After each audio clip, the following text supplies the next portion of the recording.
Hello दोस्तों, मैं हूं मिराज सर और स्वागत करता हूं आपका मिराज सर की क्लास में। आज हम लोग पढ़ेंगे पोएम नंबर 7 हॉक रोस्टिंग, जो कि टेड ह्यूजेस ने लिखा है। दोस्तों, टेड ह्यूजेस का जन्म 1930 में हुआ था और 1998 में वो इस दुनिया से चल बसे थे। दोस्तों, आपको बता दूं कि टेड ह्यूजेस की सारी पढ़ाई, सारी एजुकेशन प्रोसेस जो थी वो कि पेम्ब्रोक नामक एक कॉलेज में हुई थी, कैम्ब्रिज में, जो कि अमेरिका में सिचुएटेड है। साथ ही साथ मैं आपको ये भी बता दूं कि जो हमारे राइटर हैं टेड ह्यूजेस, उनकी शादी हुई थी साल्विया प्लाथ से 1956 में, जो कि खुद एक पोएटिस थी, एक कवि थी, एक लेखाकार थी। वो भी पोएम, कविता वगैरह लिखा करती थी, स्टोरीज वगैरह लिखा करती थी। तो he adopted teaching and writing in as a profession in America। उन्होंने क्या किया कि अमेरिका में टीचिंग में और राइटिंग में, इट मीन्स लेखाकार में, पहले तो वो टीचर के रूप में प्रसिद्धि हुए, फेमस हुए। उसके बाद उन्होंने लिखना शुरू कर दिया और राइटिंग को अपना एक बिजनेस बना लिया। उसके बाद देन ही रिटर्न टू इंग्लैंड, फिर उसके बाद वो इंग्लैंड वापस चले गए। दोस्तों, his poems depict his intense and besetting allurement of birds and animals। तो उनकी जो कविता थी वो खुद ब खुद धीरे धीरे निखरने लगी। रीजन इज दैट, कारण यह है कि उनकी जो कविता होती थी वो पक्षियों और जानवरों से रिलेटेड होती थी। जो भी कविता वो लिखा करते थे, या तो किसी पक्षियों के बारे में, या तो किसी कविता में किसी जानवरों के बारे में लिखा करते थे, जिससे मनुष्य को एक सीख मिलती थी और वो कुछ मतलब उस कविता से कुछ सीख सकते थे। तो दोस्तों,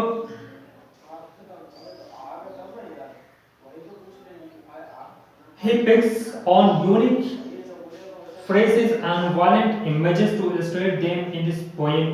The poem Hawk Roasting is to the form of poetic solitude। तो दोस्तों, उनका जो पोएम होता था, और ये जो पोएम हमारा हॉक रोस्टिंग, इसमें दिखाया गया कि हॉक जो है एक पक्षी का नाम है। हॉक यहाँ पे एक पक्षी का नाम है, जिससे हम लोग बाज कहते हैं। तो बाज जिस तरह से अपने जंगल में किसी भी प्राणी को पकड़ करके उसको उड़ाकर ले जाता है, उससे उसका शिकार करता है, उसकी जो बीक होती है यानी चोंच होती है वो बहुत ही शार्प और बहुत ही नुकीले होते हैं। उसके पाँव के जो पंजे होते हैं, दैट मीन्स क्लॉ, वो भी बहुत ही ज़्यादा शार्प होते हैं, जिससे किसी भी मनुष्य का, किसी भी परिंदे या जानवरों का वो बॉन से उसकी मांस को निकाल सकता है, खींच सकता है। तो ये होते हैं हॉक, पक्षी। आगे चलते हैं हम लोग समरी के बारे में। तो समरी हम लोग देखते हैं कि the hawk says that it is perched on top of the tree and. पक्षी जो हॉक है यानी जो बाज पक्षी है, ये जब भी कहीं बैठती है तो पेड़ के सबसे ऊपरी डाल पे बैठती है, जहां से उसे दुनिया बिल्कुल छोटी लगे। तो और his eyes closed, उसकी आंखें बंद होती है। It does not have any false dream, और वो जो सपना देखता है वो झूठ नहीं देखता है। It means वो जो सोचता है वो करता है, जो चाहे वो कर सकता है, जिसका शिकार करना चाहे वो कर सकता है। Because he has the power to kill the man, the animal or the younger birds। तो it has hooved head and feet, उसके जो उसके हेड होते हैं, सर होते हैं, और जो फीट यानी पैर होता है वो बिल्कुल हुड होता है, मुड़ा हुआ होता है, घुमावदार होता है, जिसके वजह कर वो अपने शिकार को आसानी से कर सकता है। It does not practice killing its prey and eating it in sleep। यहाँ पे राइटर ये बात कह रहा है कि जो पक्षी है बाज, ये शिकार तो करता है लेकिन किसी सोए हुए प्राणी का शिकार नहीं करता है। लेकिन हम लोगों के अंदर ऐसा है कि अगर कोई सोया हुआ कोई कहीं और देख रहा है तो हम लोग बस यूं ही समझ लेते हैं कि वो तो उधर देख रहा है, चलो उसको मार देते हैं, उसको पीट देते हैं, वट वी थिंक, जो भी हम सोचते हैं वो कर देते हैं।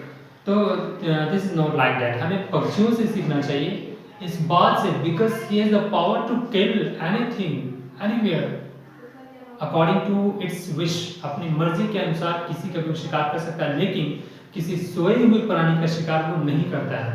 यहाँ पे राइटर एक संदेश हम लोगों को देना चाह रहा है कि हमें भी किसी सोए हुए प्राणी को या किसी अननोन प्राणी को जो नहीं जानते कि हमारे साथ क्या होने वाला है, इमीडिएटली हम उसके साथ कुछ कर देते हैं from the back side. This is not fair I think.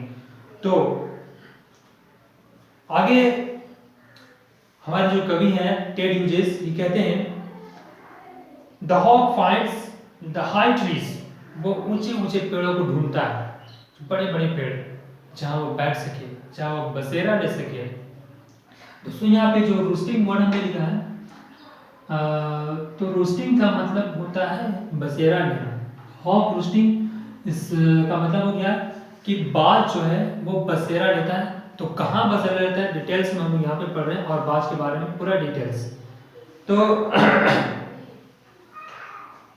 The hawk finds the high trees, the light air, the sun's rays, all are favorable to it and it can serenity the land below। जब वो high tree पे जो बसेरा लेता है तो दुनिया उसे बहुत छोटी लगती है, पृथ्वी उसे बहुत छोटी लगती है।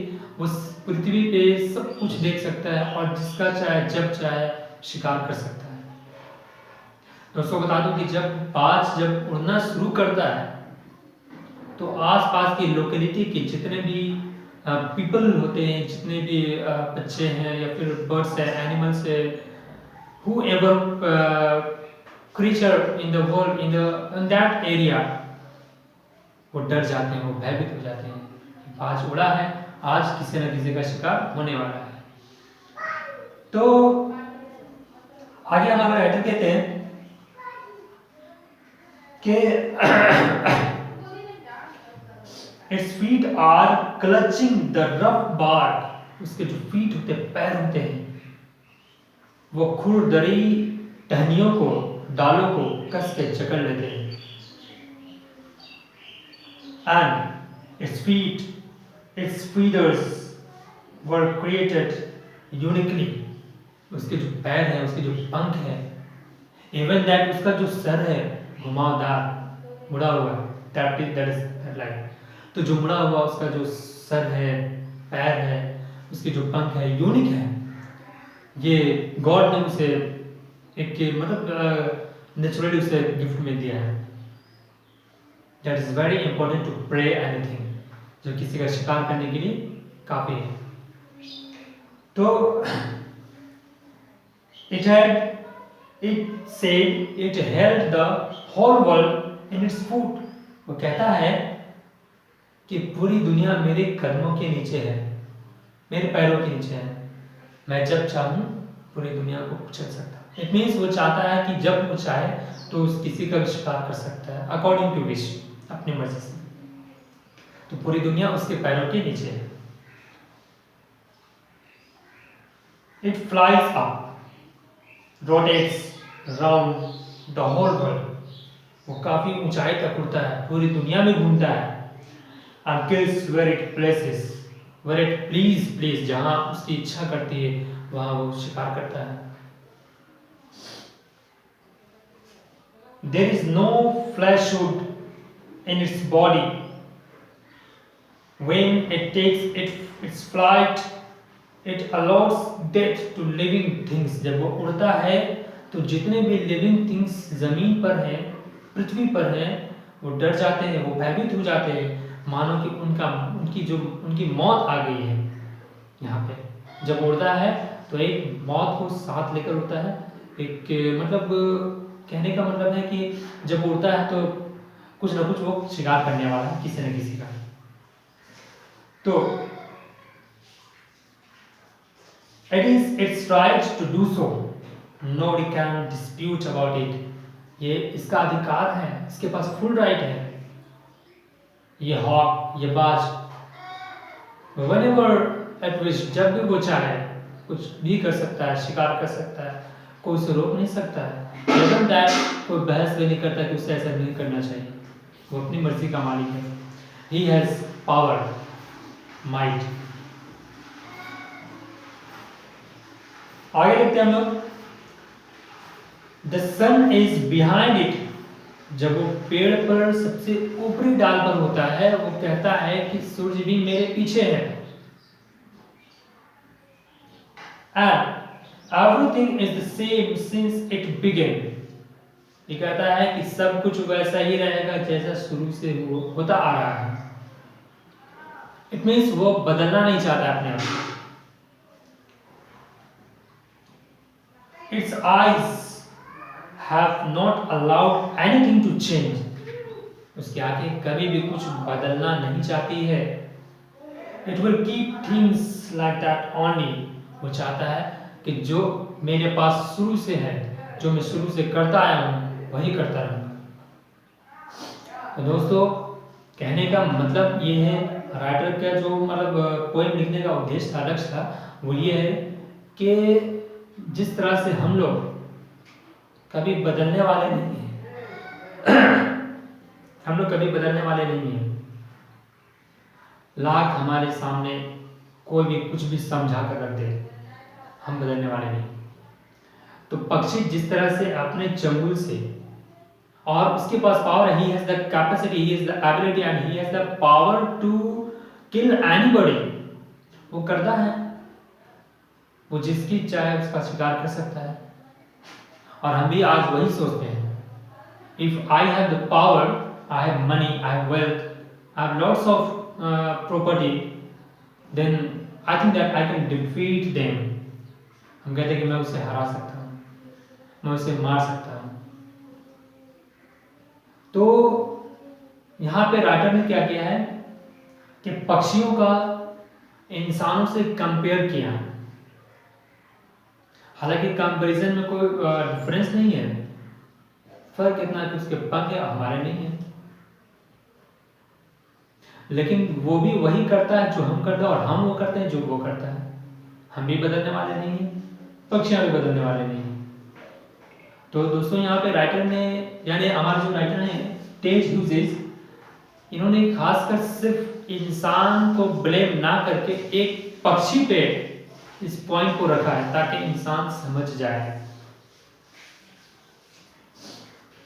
तो दोस्तों, यहाँ से हमारी जो पोएम है इसका समरी समाप्त होता है। और अभी तक अगर आपने हमारे चैनल को सब्सक्राइब नहीं किया तो प्लीज़ सब्सक्राइब आवर चैनल, और साथ ही साथ बेल आइकन को प्रेस कर दें, लाइक शेयर और कमेंट जरूर करें, ताकि हमारे आने वाली आगे भी वीडियो की नोटिफिकेशन आपको समय पर डायरेक्ट मिलती रहे।